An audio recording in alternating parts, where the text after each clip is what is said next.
Hey, what's up everyone? I'm Justin, and I'm finally back to talk about Smallville. After such a long gap between Season 2's review and this one, I kind of want to reevaluate the way I do these reviews.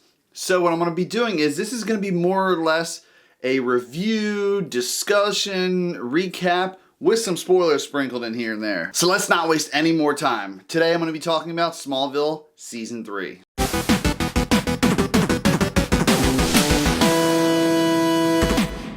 So in the finale of Season 2, Clark straight up leaves Smallville with the red kryptonite ring on his finger. Fast forward to the beginning of this season now, and we find out he's been living in Metropolis for a while. By a while, I mean a few months. And the more and more Clark had that red kryptonite ring on, the more it actually affected him, which is a neat little tidbit. So in Metropolis, Clark is doing jobs for shady people, going to clubs, he has his own place, which, again, the whole age gap thing. Like, how did his 16-year-old ass convince the bouncers to let him into a club? I mean, you think if he did it by force, none of the people in the club would like him, but everyone's like, hey, what's up, Cal? How you doing, man? Like, they're all friendly and chummy with him. I guess when we're younger, it's the little stuff we don't think about. So that's where Clark is in the beginning of Season 3. Cool.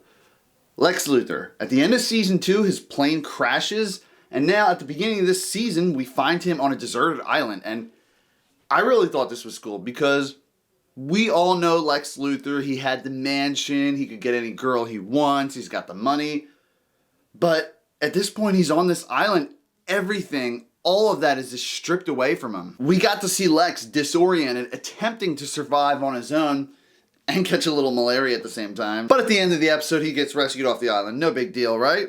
Well, wrong. For the first, I would say, half of the season, Lex Luthor's whole arc revolves around his time on the island, after the island, dealing with all that post-traumatic stress, and being thrown into Belle Reve Asylum. And the cool thing is, when Clark goes to visit Lex in Belle Reve Asylum, he sees a lot of baddies that I actually put in there in previous seasons. Not to mention that the actors who portrayed those baddies in the earlier seasons of Smallville are back again to reprise their roles. And just seeing all this is really cool because it reminds me of how Marvel's MCU functions. I mean, you don't obviously see a lot of MCU villains come back, maybe like Justin Hammer in that Marvel one-shot. I'm getting off topic, but that just shows that this whole Smallville universe is bigger than we think. Now, of course, other shows like The Flash and Arrow do have recurring one-off bad guys come back, but who do you think they got the inspiration from? And you remember that girl that Lana was close friends with that they introduced in Season 2? Well, they actually bring her character back in this one, and they come in with her in a whole different direction. Freaks of the Week are the best.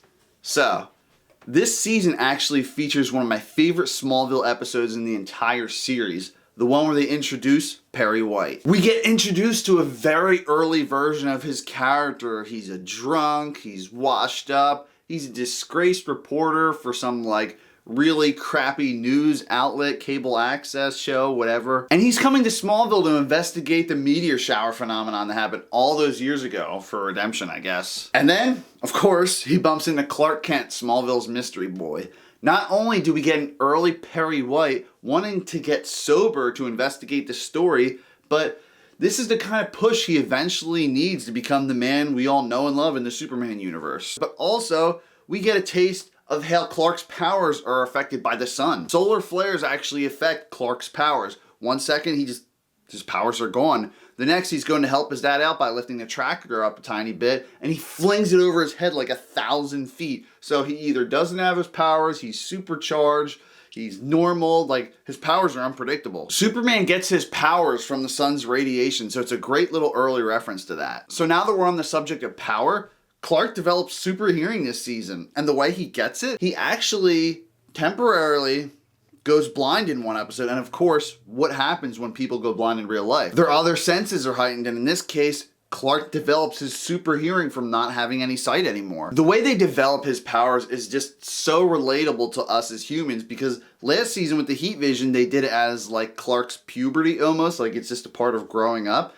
And in this, they had it be like a medical explanation, like if some freak accident happened, kind of like a Daredevil type thing. I'm sure I can find out, but I want to know where these writers are at now. We have an overabundance of superhero TV shows and movies, but little stuff like this makes this show stand out a lot. On a little bit more of a lighthearted note, Season 3 takes place between 2003 and 2004. And I'm saying this because Clark is really lucky high-end security cameras didn't exist. Like, yeah, we had those security cameras back in the day that were really blurry and choppy, and people would move like this at like 5 frames a second. It was really blurry and really grainy, so you wouldn't really have any evidence. Can you imagine Clark Kent growing up in today's world trying to save people? Like 1080p HD cameras all over the place, shooting from 5 different angles wherever he goes, people with their cell phones that can record shit whenever they want. He's going to get found out right away. It's crazy how technology evolved so much in the past 15 to 20 years. Another thing is, Chloe mentioned that Lois Lane was her cousin. Wait, what? Like the Lois Lane, like Lois and Clark. Clark's partner in crime finally exists in this show, even if it is just by name drop. And she's related to an already established original character from this show. We finally get that little tease of the future reporter coming into the Smallville universe. This is really cool.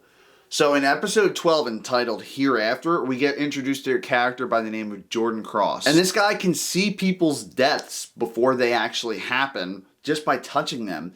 He sees Lana's and a few other of his classmates, but what's interesting is when he touches Clark, he sees no death. And even later he references this when he talks to Clark and he's just like, when I saw you, it's like you had no ending. It's like you lived forever. Which is a cool thing to actually think about. Like, are we to just assume that Clark lives forever? Or is it more like an old man Wolverine type thing where he gets to be middle-aged, but then he lives like 200-300 years and then maybe some disease will kill him off eventually? It might be explained in one of the seasons or in the comic books. I would actually love to see a debate about that for like an hour or so. I'm sure Kevin Smith would love something like that too. Jordan's vision really puts Clark's future into perspective. Clark starts thinking about his destiny. What if he's there when he makes the wrong choice but not there to make the right one? His mom tells him that he can't save everyone, which is a definite foreshadow to the future seasons. We all know which character she's hinting at. Okay, so what's up with Lana Lang this season? Nothing, just getting trampled by a horse and almost dying. She heads into physical therapy, and during the recovery process, she befriends a guy named Adam Knight. They grow closer over the season, and Clark and Lana aren't really romantically involved, so Lana's got a lot of time on her hands, enough time to let someone else creep into her life. Clark and Chloe are her best friends, so they see through this guy right away. And funny enough, there's a few guys that actually walk into Lana's life this season. And yes, they are there really just to make Clark jealous. This episode, Obsession, there's multiple different reasons why I love this one. Mainly because Clark tells this girl he has abilities just like that. He waited 15 years to tell his best friend Pete, but just because this girl has abilities, it just makes him feel safe telling her, I guess. I mean, they kind of found out about each other in the elevator with their abilities, but whatever. Too bad she ends up being a stage 5 clinger. Like, we've all been in that situation. Is this someone who's a little bit too obsessed with you or involved in your life? Feeling this way, though, makes him think that it might not be so bad to tell Lana he has his powers. Funny enough, one of the guys who actually dates Lana in this season has abilities. And she actually thinks it's kind of cool, and she's really happy that he's open to her about this. All this is going on, and Clark's probably just sitting there like, it was that easy. So he finally decides to tell her, but in the end, he bitches out. Come on, dude. Oh, we find out that not only is Lex Luthor trying to investigate Clark and his mysteriousness, but Lionel Luthor is in on it too now, and in a big way. In an arc that spans almost half the season. And we learn about a tragic Luthor family backstory about Lex's little brother Julian. Wait, what? There's a reason why I said tragic. This explains why Lex and Lionel's relationship is just so hostile. Well, one of the reasons. Clark and Pete's relationship is kind of up and down in this season. Pete's trying to not tell people Clark's secret. Pete's also getting wrapped up in stuff like there's people out there who have a hunch that Pete might know something that he's not telling anyone else. At this point, Pete loves Clark. He's his best friend. He's his boy. But he's just tired of living in Clark's shadow. And in the show's finale, we get our first introduction to a supposed Kryptonian by the name of Kara. Wait, hold up. There's a show about her right now. She's in the future seasons of Smallville. Are you saying that this early we get a little hint of Clark's cousin, Supergirl? Well, not exactly, but a cool little nod nonetheless. Okay, so the rest of the finale, I'm going to tell you why, in my opinion, this is hands down the best finale in the early seasons of Smallville. 1, Clark finally sees that room that Lex has been working on the mansion. You know, the one where he's investigating Clark. He has that simulation of the car crash. He has the actual wrecked car in there. Of course, Clark reacted like anyone would. He sees this as an immediate betrayal. Boom, friendship over. Lana leaves to go to Paris, and in order to save his dad's life, Clark leaves with Jor-El and just disappears. So we have no idea where the hell he's at.